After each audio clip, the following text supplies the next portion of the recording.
Welcome to a nourishing midweek lunch hour conversation with Spokane's newsmakers, thought leaders, and popular entertainers. Welcome to Spokane Talks Live.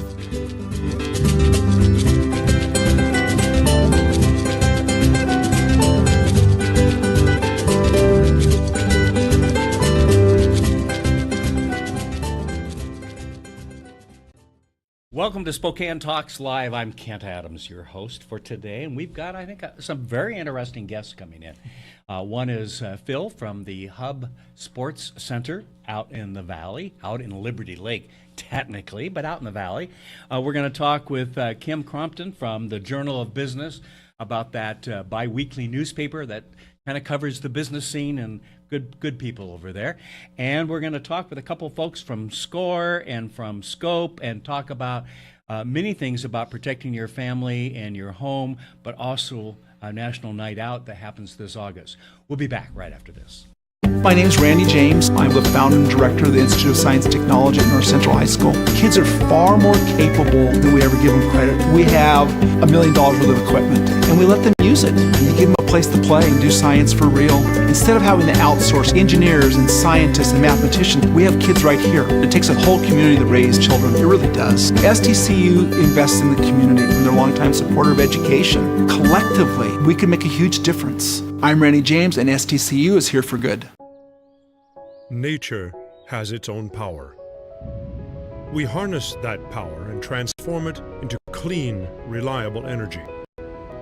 In fact, when ranked among the 100 largest electric power producers in the United States, Avista has one of the lowest rates of carbon dioxide emissions in the entire country. One of the ways we're helping to build a sustainable future for all of us who call this place home. Welcome back. Kent Adams, your host for Spokane Talks Live, this crazy experiment that we do on Wednesdays at noon for an hour. We try to bring in some folks that will sit with us for a few minutes and talk about what's going on in the community. And one of the fellows that we have back every so often is Phil Champlin from the Hub Sports Center. Yes. I used to call it just the Hub, but it's now the Hub Sports Center. Yes. Is that correct? That's I absolutely think I correct. even had to change the email because you went from Hub to the Hub Sports Center or SCTR or something Right, like that. Yeah, right. yeah, you guys are just keeping on top of that, aren't you? We're trying to keep things moving forward. You have some, we're going to talk about a couple of things, but we really have some very exciting things that are going on out there. And you've been there about six and a half years. Yes. And we were talking before we turned on the video here that when you came, one of the things you knew right away is that there was a lot of potential. Absolutely. Which just kind of opens Pandora's box, doesn't it? Yes. So you've gone from a couple of thousand people who would attend the Hub Sports Center to now how many on an annual basis? So we've averaged about 170,000 people over the last 3 years.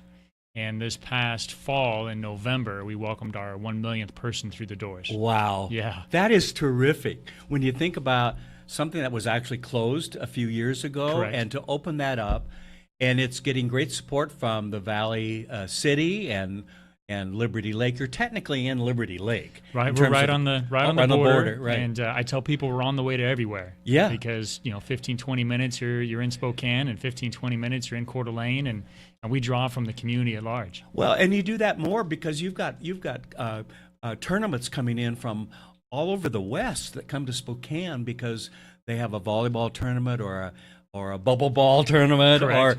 or basketball or whatever it is that's going on out there, which is good for the economy and everything Yes. else. And people get to shop in Spokane and so forth. Absolutely. Yeah. Hey, you have something coming up this Saturday. Yes. Tell me about it. This is going to be our 5th annual Dads and Dudes Night. So Okay. this is a night for fathers and sons to come out and play and just have a good time, making some positive memories together. Yeah. We've got I've got a daughter and 2 boys, and so Okay. did a lot of the father-daughter dances, which were fantastic. Yes. and I enjoyed those, but was looking for an event to do with my boys. Okay. And so that was Yeah, kind of dancing was kind of out, wasn't it? They're well, You have some explaining to do. Yeah, their dancing's a little bit more crazy than the ladies. So we decided to put together this Dads and Dudes Night, and so the Hub has 5 basketball courts. Okay. So we can take the courts and put different sports on different courts And so we'll have basketball, pickleball, football, soccer. We'll have a bounce house. And then there's an upstairs with courts, not with courts, but with studios and a mezzanine. Yes. And we'll have our batting cage up there and some martial arts and some table tennis. And so just a lot of different things going on. And if you have more than one child like myself, the challenge really is once they pick get one there. and leave home, right? Well, you bring them both, but then you got to try and figure out how you're going to split the time because inevitably they're going different directions. Oh, I can't imagine that happens with Exactly. kids. Yeah. Now, how old are your boys? They are 10 and 12. Oh, Lord, yes. So we're right in the thick of the whole thing. Oh, yes. And they want to try it all? They do. Well, and that's the great thing is that from 6 to 9 o'clock at night, we'll have events going on, and we'll break them off into an hour at a time. So from 6 to 7, 7 to 8, and 8 to 9, we'll have different events and activities going on. So it's a little bit attention deficit disorder, theater because they can go do basketball for 10 minutes. Some of us would fit right in. Absolutely. Yeah. And then, I'm done with basketball. I really wanted to do football. The Spokane Empire will have some football players there for part of the time. NBC camps will be hosting some of the basketball. Oh, nice. We'll have our pickleball group. We'll be hosting some pickleball. Skyhawks is coming out to do soccer. Soccer Tots is bringing their bounce house. Spokane Kempo Karate is going to be doing some martial arts. Now, what about the bubble ball? Not on Saturday night. We decided not on Saturday night because the bulk of the kids that'll come will be elementary school aged. Okay. And the bubble balls, if you're age 10 and under, might be pushing it. It's tough to get them on and actually have enough room for your feet to touch run the around ground. and to play soccer. But 10 and up would, and I think we'll have enough other activities going on that they really won't be missed. Now, I mentioned bubble ball because I wanted to. You've done it a couple of times out there, had tournaments, and didn't I see a couple of credit unions out there a few weeks or a month or two ago? Yes. So we hosted. Explain what it is. So bubble ball is is kind of an up and coming sport out there that you get in the middle of this giant plastic bubble and you put it on like a backpack, and so you're in the core of it and your feet are out. And the premise is that you're playing soccer.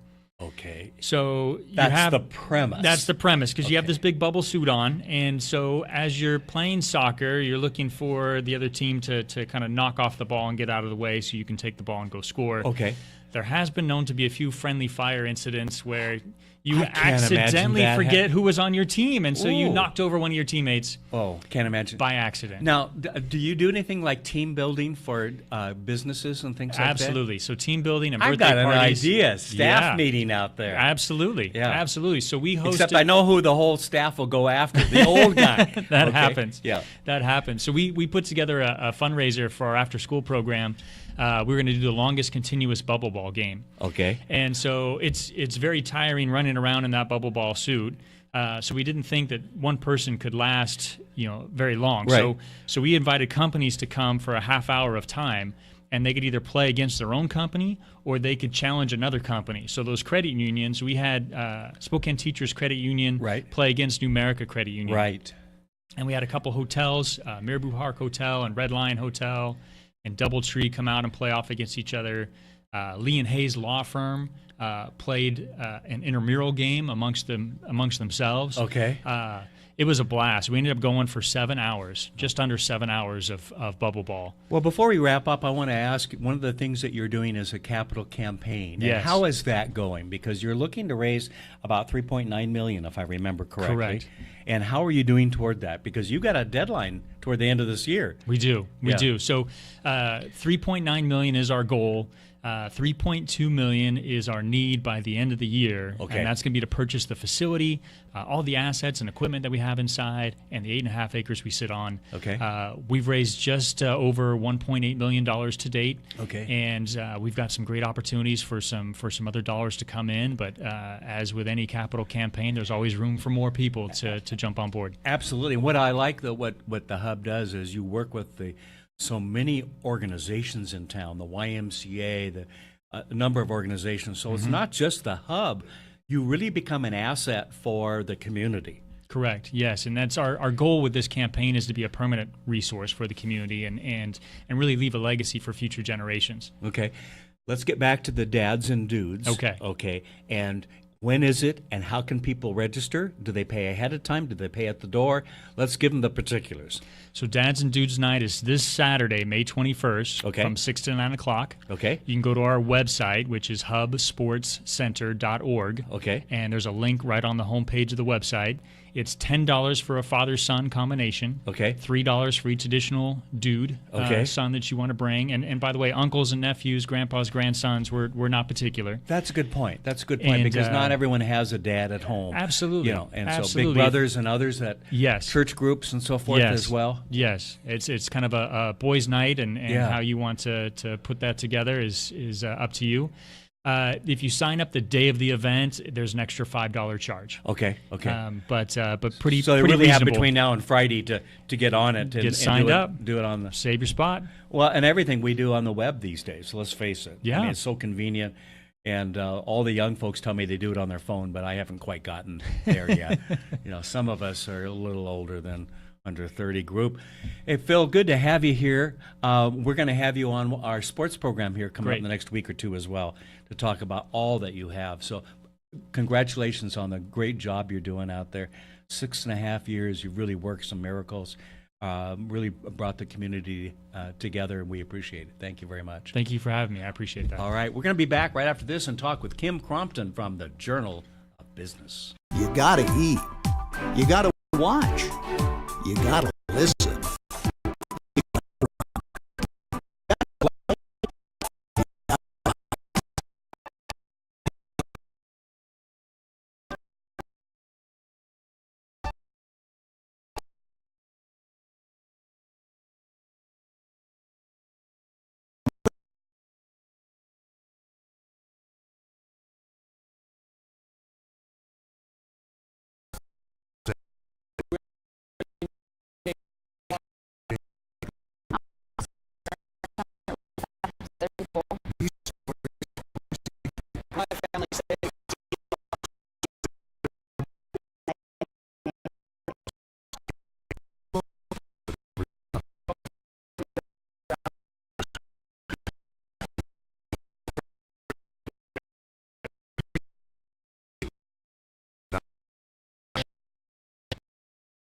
A special thank you to our friends at Tom Sawyer Country Coffee, the official coffee supplier here at Spokane Talks Online. Very far. Hello, welcome back. Welcome to. I was talking with Phil. He's leaving, and we're talking about doing staff out at the hub for the bubble ball, and the good news is you're not too far away from the Valley Hospital, because I'm thinking I might need that based on my staff that might be, headed my direction. A few tripped things. Anyway, thanks, Phil. Kim Crompton, editor of the Journal of Business. Now, that's that little paper that comes out, every day? Every 2 weeks. Every 2 weeks, okay. Bi-weekly. Bi-weekly, yes. Yes. Now, I always love when we say bi-weekly or whatever, because is that twice a week or is it every 2 weeks? Yes. It could go either way. It could go technically. either way. For us, it's every 2 weeks rather than twice a week. Okay, good. We were just talking about the hub, and I'm looking at last week's because the new one comes out tomorrow, right? Tomorrow morning. We'll get it in our electronic box and in our mailbox. That's right. And last week you were talking about the YMCA on the South Hill, so you're about as current as can be, and you work hard to bring some really interesting business stories every week, don't you? We got a real good every other week. Real good staff. Yeah.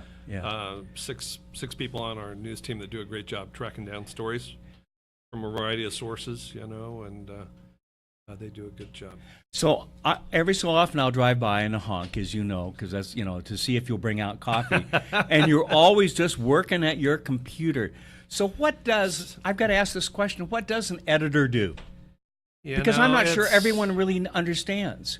Maybe you don't understand. It's so many things. It's almost kind of hard to. It sounds make it sound like a lot more than it is. But some of it is just devising a plan for each issue. Okay. Based on and make news judgment decisions. So decide what stories we've heard about that look like they are front page candidates. Right.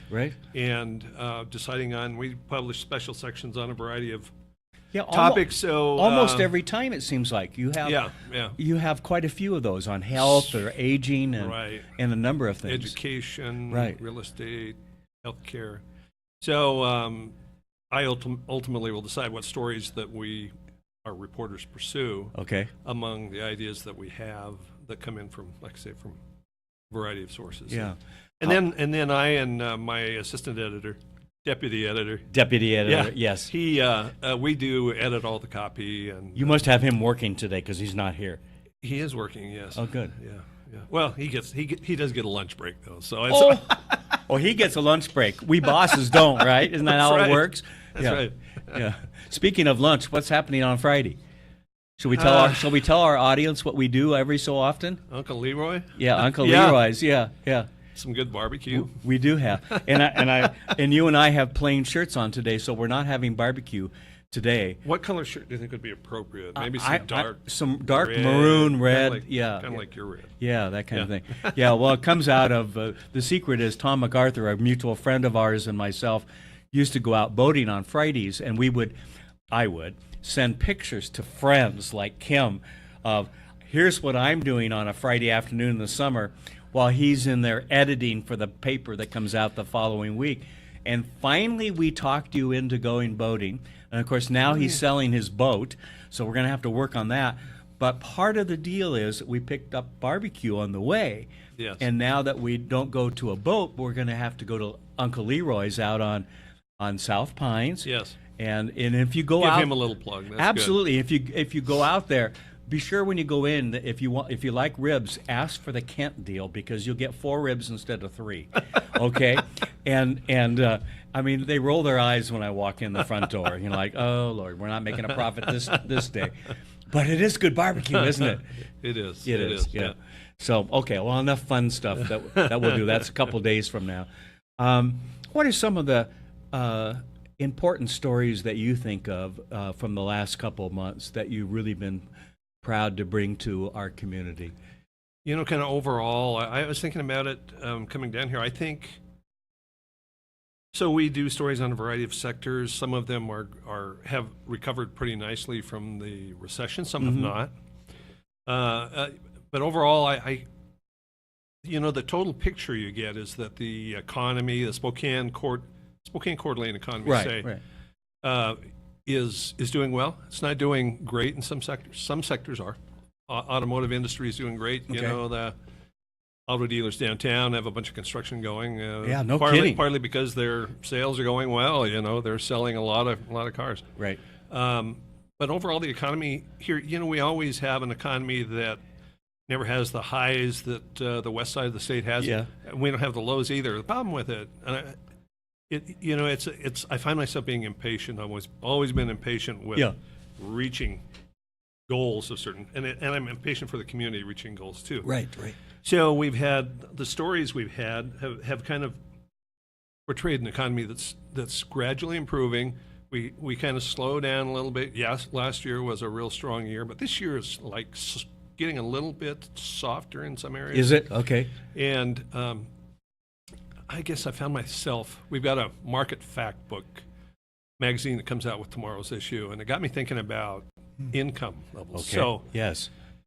So we had about, just as an example of my impatience, we've had, with where we're going as a community, we had about a 4% increase last year in median household income. Okay. Median household income in Spokane County was about $52,000. Okay. Just slightly over. Now that was up 4% from the previous year, which is good. But it was up just under 7% from 7 years ago. Okay, so, yes. So we, over the course of the recession, we were treading water, and sometimes we were losing a little bit. We were sinking in the water, Yeah.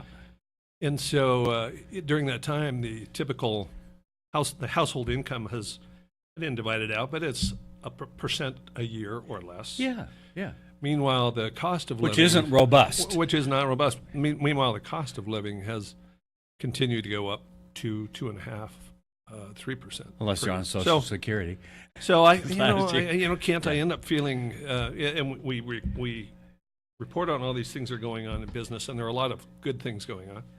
But I end up feeling for the families that are living paycheck to paycheck. Yes. You know, Yes. and a lot of them are just having it tougher these days. You Yeah. know. The job market, the unemployment rate has dropped a lot, and things are looking good in that regard. And some are saying that, well, to solve that problem, we just raise the minimum wage, which isn't going to necessarily solve the problem. Yeah, it's because hard. because it probably is going to cut out more people. Maybe for the Here. few that get from $10 to $12 or $15, Right. but a lot of businesses still have that cost, and they can't Right. eat an additional 10% or whatever it may Right. be in their operating costs, especially Um, with a competitive marketplace today. Right. Everything is so competitive.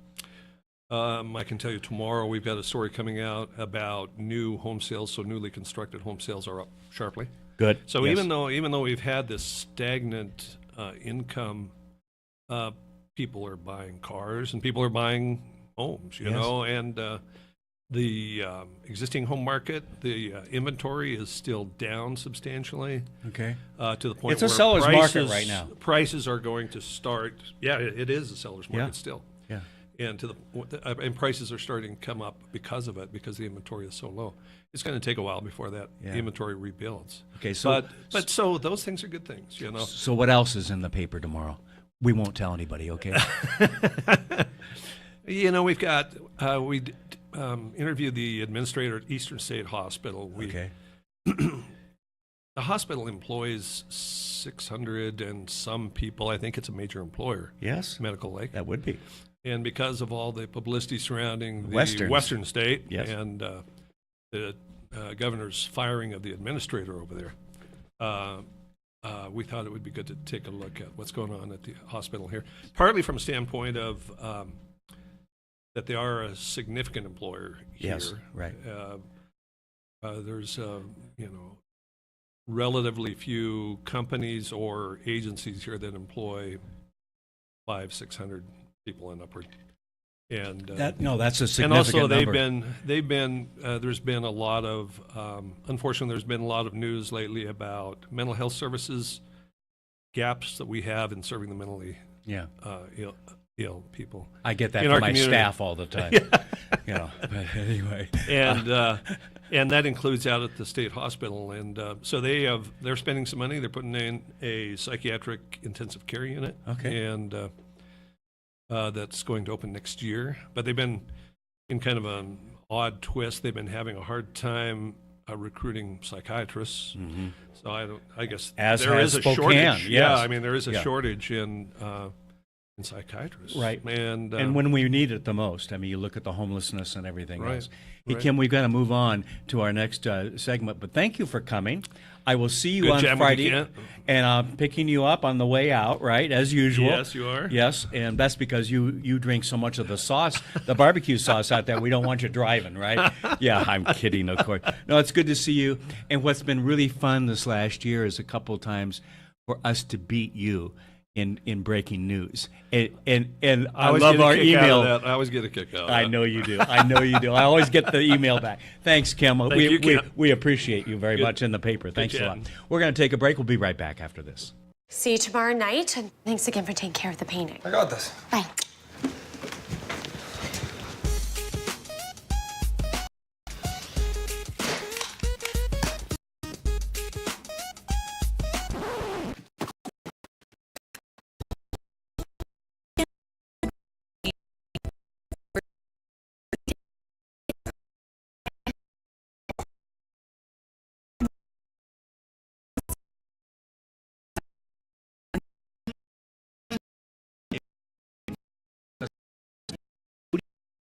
This is Kent Adams. And Tom MacArthur from Business Talks.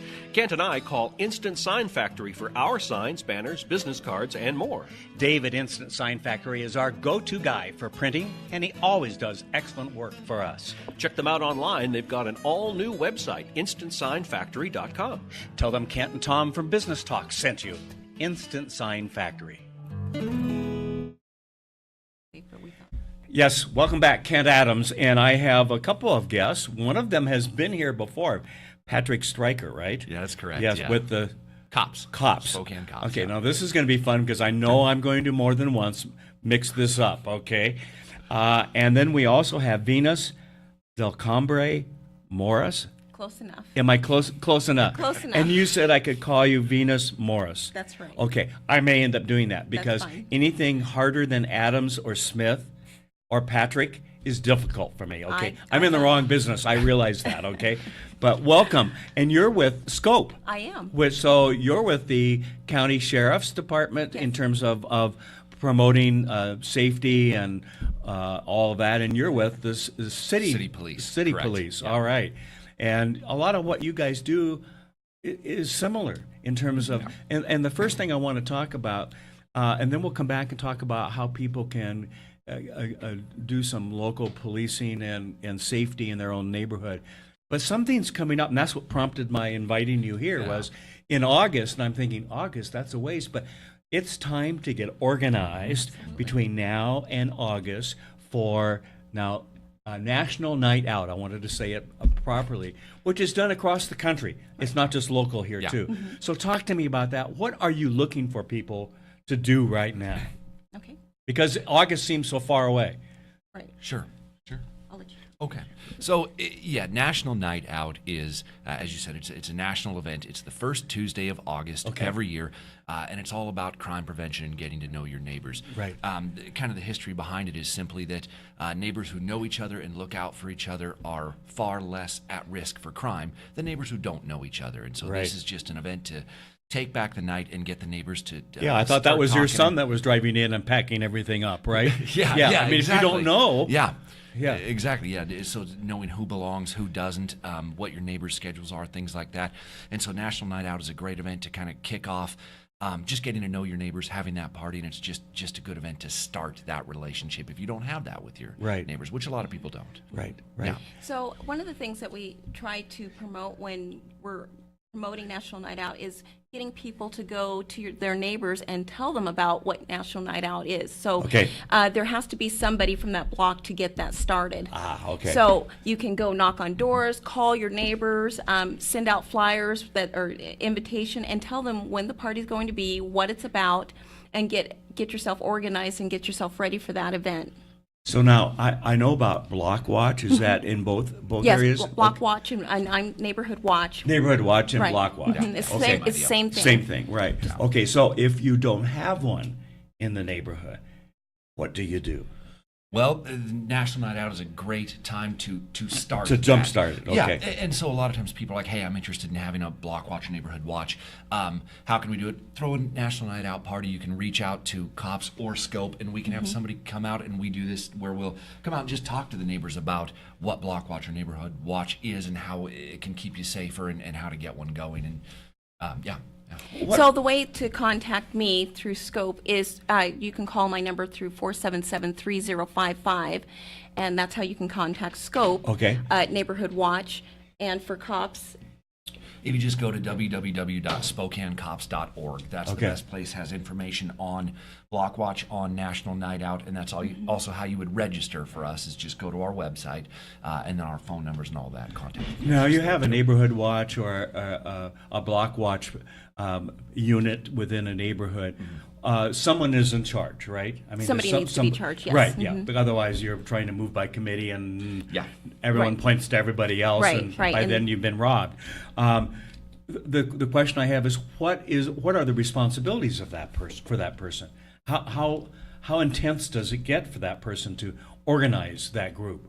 Okay, basically, when we're talking about a Neighborhood Watch captain, and that's what the person would be, their goal is to go out and collect names of people who want to be a part of that group, okay? And so that creating a phone tree and just having a meeting. One meeting is all you need, and that's to talk about the problems that are going on in your neighborhood and what you'd like to do about that.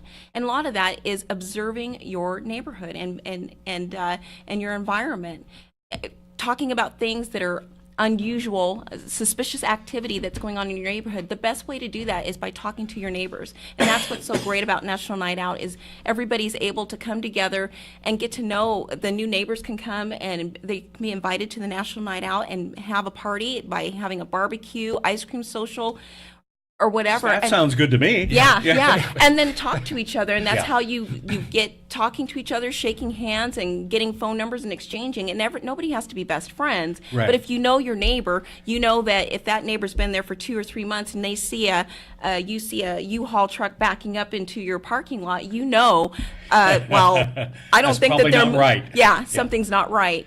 So that's what's really big about Neighborhood Watch is really it's neighbors looking out for neighbors and also protecting yourself. Yes, yes. I remember talking to a candidate now about 4 years ago, and he was a former policeman, and his language was talking about being safe on the streets. And I said, that's fine from your point of view, because that's how you live and look at things. We, voters and residents, think about a safe neighborhood. And I got him to start thinking about it from those of us, all of us we all live in a neighborhood of some sort. And to think about it, we don't think about street safety, we think about neighborhood safety. And that's really what it comes down to, and watching out for each other. Okay, we have a little less than a minute left. What I'd like to do is one more time, tell people, let's start with the county and the sheriff's department, and how can people get a hold of you and learn more? Okay, learn more about National Night Out and Neighborhood Watch. Right. You can call me at 477-3055. Okay. And I'll pick up and I'll answer your questions there. Okay. And then the website as well. Well, you'll want to contact me through V. Del Cambry Morris Spokane Sheriff .org. That's why I just gave the phone number. Yeah, okay. It's not worth. We'll call you. We'll call you. Okay. I'm sorry I went there. Okay. Yeah. Yes. Okay. And Patrick? For the city police, it's SpokaneCops.org. That's the best place to start. All the contact information as well as descriptions of our programs and stuff. And the safety tips and everything else will be there. Patrick and Venus, thank you very much. This is important. I hope people will be in touch with you in the next couple of months here as we move into August when the big event takes place. Yeah, and they are a lot of fun. Yeah, and let's have you back as we get closer to that Fantastic. to talk about it as please. well. Okay. Good. So thank you very much. Keep up the good work, and someday you'll have a new police chief and say hi to Ozzy. In fact, he's in here tomorrow at 9 in the morning to record his show. I don't have that close of a relationship with Oh, him. you just count Not your yet. count your working on it. blessings. Oh, Okay, no. He's a good friend. I'm so I working on it, Yeah, yeah. he's a good guy. Thank you very much for both of you. We're going to take a quick break, and we're going to come back and talk with Tom Schrum from McNeese Wheeler. You gotta eat. You gotta watch.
Welcome back, Kent Adams, and I get this note this morning because you sent it last night, and I hadn't checked my phone last night, and I printed our topic for today off my iPhone, and this is what happens. Even I can read that. Okay, thank goodness for. And you're going to talk today, Tom, about patenting your jeans. Now, I was thinking, are those the Wrangler or the 501s? You can't get a patent on that, but that's a different kind of one that I Oh, want to okay, talk about. okay. So what kind of genes are we talking about? We're talking about your DNA, your actual genes that are in your body. Okay, we can get a patent on that? Sort of. Sort of. So there's been You attorneys are always that sort of. You know, we've got to leave some wiggle room for us to do the work in. You know? I know. So there's been a couple Supreme Court cases that have come out in the last 5 years. Okay. That really are on point with this interesting new field of. It is a new field. Yeah, I genomic mean, so, research. I mean, early 90s was when I think they started trying to map the human genome. And now, because computers have gotten so much better, they can, you can send away and you can send like a $30 test in and they'll send you back your whole genomic sequence. Yes. So what companies have started to do is they've gone in and started to identify different markers for diseases or, whatnot. Yeah. And the Supreme Court case that was really interesting about this was about there's a couple of different markers for breast cancer. Ah, okay. And so they went in and, patents are made so that people have some kind of reward for a bunch of effort, a bunch of research. Right. And so this company went in and they found these 2 markers for breast cancer. And they put in a lot of research into it. Sure. And they identified these 2 places in your genes that say you might get breast cancer. Okay. So they want a patent. Well, the Supreme Court comes back and says, no, you just discovered a natural process, something that was pre-existing. Ah, okay. You didn't create something new. Exactly. Okay. So now the diagnosing process, okay, now that we have your genes, we can look and see what kind of treatment steps we're going to take. Okay. Maybe you can get a patent on that whole process. But or the system to discover that. Yes. The equipment or whatever. All the computers to map your genome. Okay. That's definitely patentable. But the actual gene itself, which you could say is the most important thing here, it is not patentable. So no one's going to own my gene? No one's going to own your gene. Including me? Right. I mean, it's mine. It's yours. Yeah. Okay. But there is a little wrinkle on the end of that. Oh, of course there is. That's how you make your money, Tom. Exactly. Yeah, okay. So explain the wrinkle, Tom. So the wrinkle is, at the end of the day, yes, if you make a synthetic replica of that gene, okay, then a company can patent it. Okay. Gosh, you guys always have an out. Right.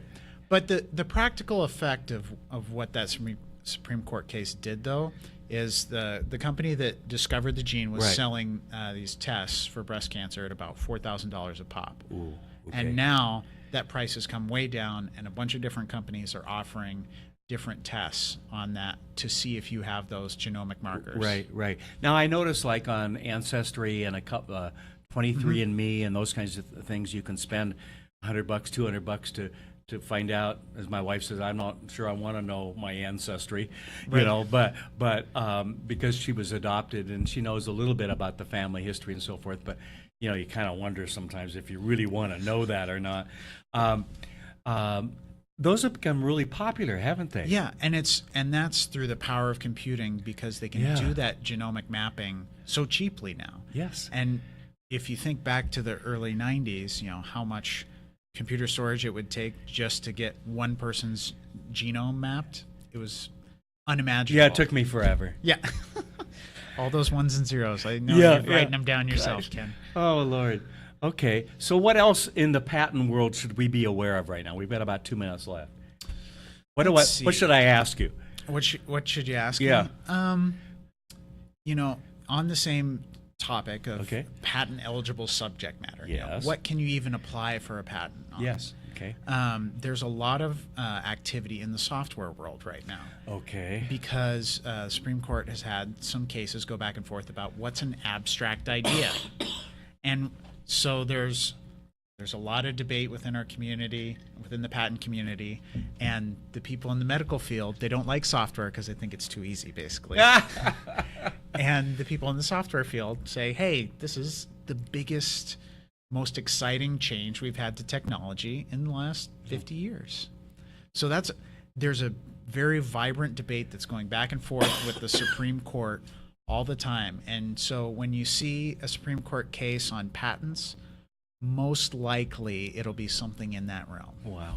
Okay. Always interesting. Yeah. Always challenging when you think about it today. And what we know today is going to be different in a couple weeks, right? Yeah. Trust me, it's challenging for us too. Yeah, I'll bet. I'll bet. Excuse me for coughing here. No worries. Tom Schrum from McNeese Wheeler. Is Ryan working these days? You know, I saw him today. Well, good. Crazy enough, you know. All right. Well, good. Well, thank you very much for coming down. We appreciate it. We learn something new every week, which I think is kind of wonderful for us. Yeah, and we especially enjoy at my doing it. age, yeah. Oh. Thank you very much, Tom. We're going to take a quick break, and then we have an expert, fantastic journalist from the Spokesman Review coming up next. The stories and photos on the pages of Nostalgia magazine show glimpses of life in the inland Northwest from years gone by. From home life, school days, and the workplace, you can relive a style of life that we all loved and cherished. Call today to subscribe, 443-3678. Or visit us online at nostalgiamagazine.net. Nostalgia Magazine. Ageless stories, ageless photos. Do thoughts of strategic planning, succession planning, and organizational development make you see red? Actually, that's a good thing, because Associated Industries is proud to announce that Red & Associates is joining our family, which means enhanced business and consulting services for all of our members. It's just the latest step in our mission to help every aspect of your business. Associated Industries, for the challenges you see, and the ones you don't, and the ones that make you see red. Find out more at AIIN.com. Welcome back, Kent Adams. Leaning back in the chair. I've been fighting this cough for a couple weeks, and it's better until, of course, the microphone is on. Yes. Pia Hallenberg. That's too bad. It is what it is. My wife has it now, so great. Don't give it to me. We've shared, yeah. Well, with the antibiotics and everything else I've had, I think I'm fine right now. Okay. Tell me what is going on in the last week with the Spokane Valley City Council. Well, it's been remarkably passive, subdued. Okay. Let's put it that way. We went through a pretty active time last week on Facebook, and Ed Pace has always been very fond of posting things on Facebook, and he set up quite a few discussions, and some of his followers of friends on Facebook always have interesting comments like, let's get rid of the scope program, for instance. And so we're sort of over that. And last night at the council meeting, the council appointed or promoted the deputy city manager to be the acting city manager. Okay. That does not mean that he's the real city. I mean, he's the real city manager, but he's not. He's acting. He's acting. Right. Okay. Does that make any sense? He holds. It does in the world of government. Yes. He holds the job until November 16. Okay. Or until they appoint a city manager. Okay. Whatever comes first. Okay. Now, the more interesting story actually is that we have 15 applicants for the 2 open city council seats out there. Oh, okay. And the council picks the 2 people who are going to serve with them. They have some time to do that. They will look at the applications on, I believe it's May 31st, like the last city council meeting of May, is completely dedicated to interviewing the people who applied for the job. Okay. Among the applicants are some people that you may know, Linda Thompson from the Greater Spokane Substance Abuse Council, David Wyrick, who's a retired undersheriff. He was the PIO under Stirk. Okay. And also our favorite, Scott McClay, who really wants to be a council member and really wants to get rid of the police department. And Ben Wick. I keep forgetting. Ben, he lost by 100 and some votes or something, didn't he? Fewer than 100. Oh, okay. Yeah, it was very close. I believe it was 79. I was trying to be generous. No, Pia. I believe it was 79. Some people say it was 84, but it was in that ballpark. He lost his seat in the last election, and he just actually wants to get on the council again. I don't think that's going to work out.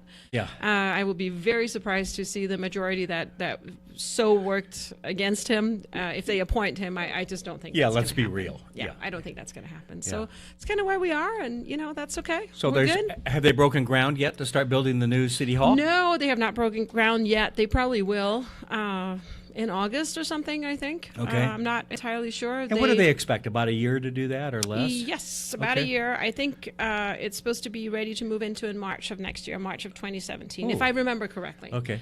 And they knowing construction, it means later, right? No, I think they have a pretty good plan. Okay. I think they have a pretty good plan. They're renting where they are right now, and so they have to be out of that building, and they build in like half a year into the plan. Okay. There's some slack, so Okay, it's not sure. like everybody's on the street and Right. City Hall is not Yeah, ready. work from your car for 3 months. Like I do. No. Yeah. No, there'll be no working from your You're car. at Denny's, though. I'm at Denny's. Yes, Yeah. I am a lot. Well, last night I was. So, Yeah. no. So it's pretty. I had. I'm reading over a bunch of files that I got from City Hall and looking through a bunch of emails and. Are you investigating? I am investigating, though. It's. I'm not sure what's going to come out of it right now.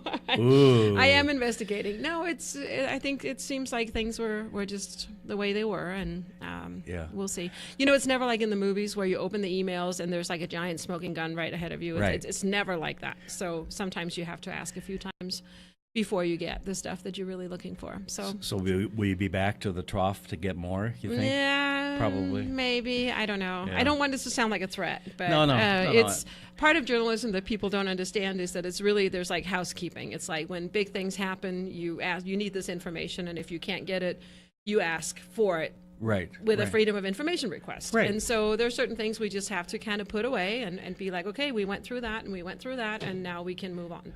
So we'll see how that goes. Maybe the mayor will meet with me. Maybe some of them will show up here and be on the radio with me. Right. I have invited them several times. Okay. I have been rudely turned down.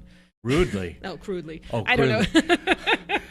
Okay. They're probably listening. Well, and maybe going, oh my gosh, there she because goes we'll again." ask a question or two.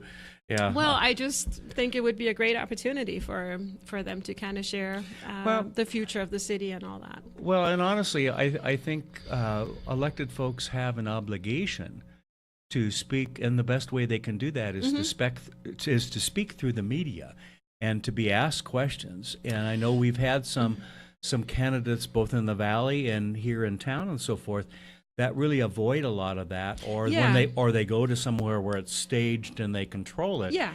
And I'm sorry, but if you take on that job, as difficult sometimes as it may be, okay, personally and everything else, you have an obligation to represent and to explain your position. I agree with you. Yeah. But the system in the valley is uniquely rigged to like avoid that sort of interaction. I mean, you can state whatever you want to state at the city council meeting, but the council will not respond to you. Yeah, just sit down and be quiet now. You've had your chance.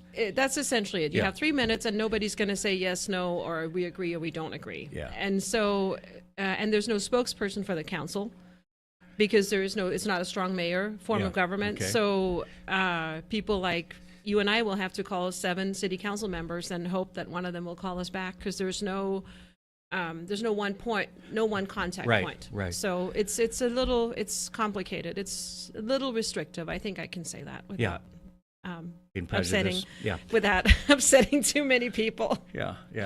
Okay, Pia, thank you. That Thank was you. kind of a good update of how things have really come about in the last couple of weeks, and I know you'll have new news next week. Absolutely. All right, we're going to take a quick break, and then we actually have Don Morgan in for Morgan's Minute, but he always takes more than 60 seconds. But we'll see what happens today.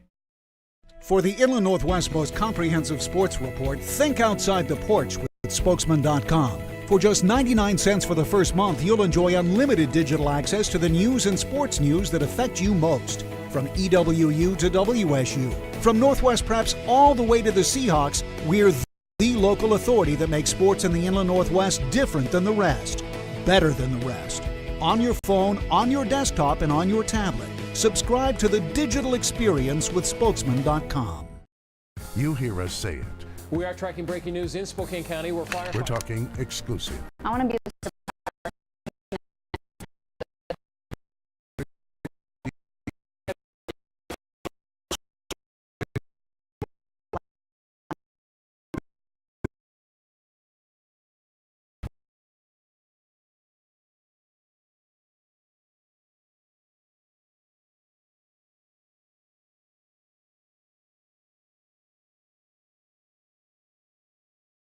Welcome back, Kent Adams, and my guest is Don Morgan, and he points out to me during the end of the commercial break that we're missing somebody. Yeah. Now, if I'm gone, he wouldn't point that out, okay? No, and he agrees with that. Yeah. He points out that Sulani Madsen, who normally is my co-host, And actually, she's taken a little bit of a sabbatical for the next couple of months because from this program, we're going to launch after this week, probably the first week or so of June, a Meet the Candidates program where we will invite in all of the Spokane County and regional and state folks that are running for office for both the primary and then the general election. And she's going to invite them in and spend about 13, 14 minutes with everybody. We'll run them in our live stream, but it'll also go up on video and audio podcasts on our website. So people can go to our website and see and hear an electronic version, if you will, of a voter's pamphlet, if you will. That's very cool. And I think it will be. And so we reached a point where, like me, she was starting to do so many of our programs. She's going to concentrate on that and her Better Health program. So I suspect she'll be back co-chairing this after the November 8th election. Well, so if I can be bold and make a suggestion. Yes.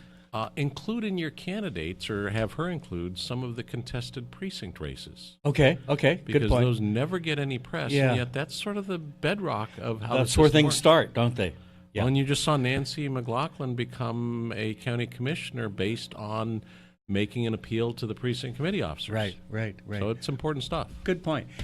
Hey, what's on the agenda today, Don Morgan? You know, it's an interesting topic. Community property laws. Yours, mine, and ours. Yeah. Well, and you talk community property, and everyone goes to divorce. Yes. Well, and that's where sort it's so often mentioned, I think. and it's a big deal there. But Of course. it also matters at other times when you're making your will. If you are involved in a second marriage and there's his kids and her kids and their kids. I hadn't thought about that, but yes. Our world has gotten more complicated.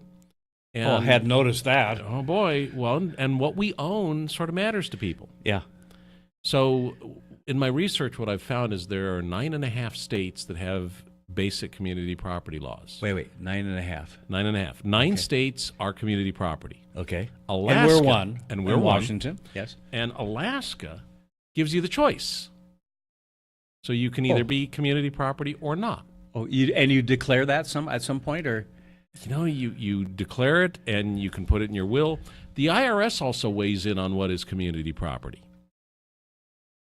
Now, that's interesting because They seem to weigh in on everything these days. Well, 80% of the states aren't community property states, but the IRS has an opinion. Oh, of course they do. And some of it's pretty common sense stuff.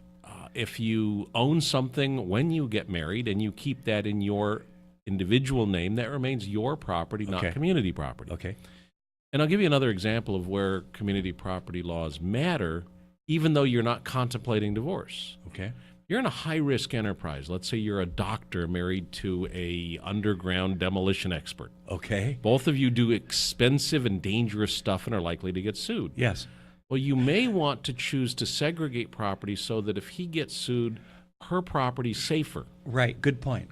So it's creditor And we forget issues. about that sometimes, don't we? Well, who wants to talk about creditor issues? I Yeah. mean, that's no fun. That's like death and taxes. Right. I talk about all three a lot. Yeah, I bet you do. So the first thing I'd tell people is as soon as you become an adult, you need to familiarize yourself with the rules of the road. Okay. When you become responsible for other people, you get married, you have children, you become an employer, you really want to get a handle on this. Yeah. And yes, our friend is the search engine, Google and DuckDuckGo and all the others, Yahoo. But this is not do-it-yourself stuff. Hire a competent attorney who understands community property laws and determine what's right. You want to make it right for the people that depend on you, and because we all get to die. Remember death? I said we talk about that.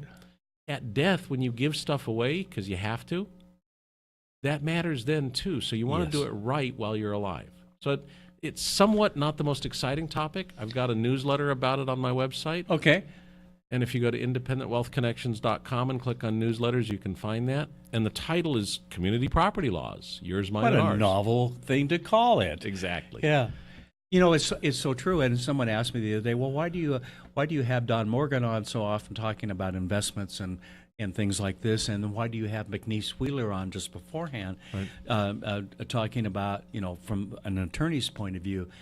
And that's just because of what you said earlier. Life is so complicated today we need to pull in the experts and be aware of things, because once you've passed on, there's not much you can do about it. You know, to inject the pop culture and current events into the conversation, an artist named Prince died recently. Yes. He died without a will.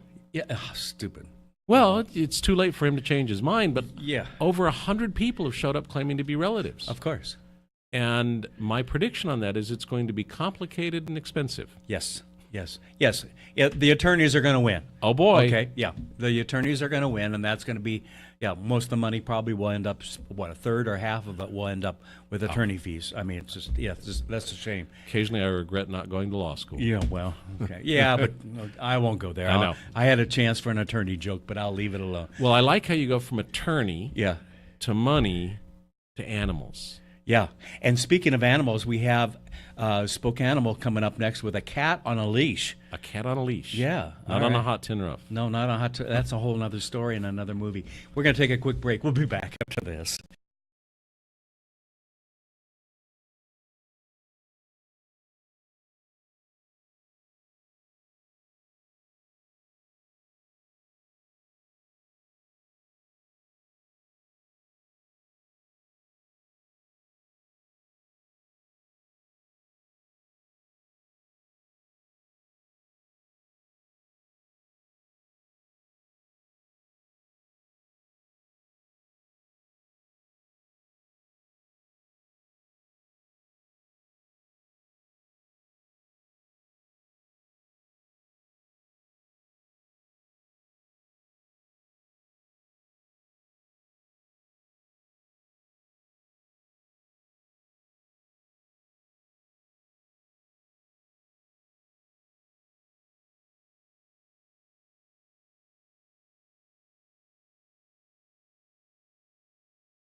Well, welcome back. We have Francine and Tahoe. Yes. Did I get that right? You did. And that's Tahoe, and you're Francine. That's right. And, Thank you. And we have a little more aged cat here, about age 14, you think. Right. What's the story? Right. Do you know what the story is at all? Well, we don't really know all the details from Tahoe. Tahoe came from another shelter. Okay. Not from Tahoe, California, by any chance. Oh, okay. That would have been too easy. Too easy. But they just didn't have space for him. So we took Tahoe, and even though he is older, we think we can find him a good home. Yes. He needs a special home, somebody that's that likes older animals. Okay. He's calm. He's been walking around the studio on a leash. Yes. Forever. I mean, he's enjoying that. We don't know how good his hearing is. What? Something like that. Yeah, just like that. That might be good. But he's very lovable. So he most likely had a wonderful home. Right. And sometimes he needs one for the last part of his life. Exactly. Yeah. We're 5-6 years more. Yeah. I mean, yeah. He's a very good Or at our cat. house, they lived to 20-something. I know. I met a 21-year-old the other day. So it's not that we spoil them or anything. Of course not. Of course not. But sometimes we do get these older guys in, and something happened that upset their life. Their owner is gone or whatever, and so they just need a very loving, calm, a place to sit at night, a lap to sit on for the next few years, and that's would take care of him. So he's at Spokane, and of course we're at 710 North Napa. Okay. And we are open 7 days a week. All right. Monday through Friday, 11 to 6, and Saturday and Sunday, noon to 4. All right. So Tahoe will be there, and I hope the right family sees this or hears this. Yes. And comes in to visit him. He's gorgeous. Let's find a home. Yeah. Because a wonderful cat. He's just a loving cat. I mean, he really is. He is. He's very sweet, and he would make somebody a fine pet. Great. Thanks, Francine. Thanks for all you're doing over at Spokane, too. I want to invite Brittany to come in. Brittany, come here. Come on in. Is she looking for a cat? No, she's not looking for a cat. First thing she said from last week was, I can't take the dog. I can't take the dog. But Brittany, come stand here. And I just want to say thank you. Brittany has been one of our interns, and this is her last day to help us out. She's doing something about graduating at EWU and then heading home to Kent, Washington, and all that. And Brittany, I just wanted to say thank you for all you've done with us, and you've been a delight, and you've gone the extra mile. You've been running down and letting people in, because we have to let them in and bring them up the stairs and all that. Appreciate that. Yes. And he's been working the board in there and the audio for us, and you've been a delight. And I just want to say thank you very much for all you've done for Spokane Talks Online. Well, thank you. All right. Well, we can hear you now. Okay, thank you. You're welcome. You're welcome. You're welcome. And the best of luck to you. You'll keep in touch, right? Yeah, I will. Okay, great. Well, hey, thanks for watching SpokaneTalksOnline.com, Spokane Talks Live, and join us next week right here.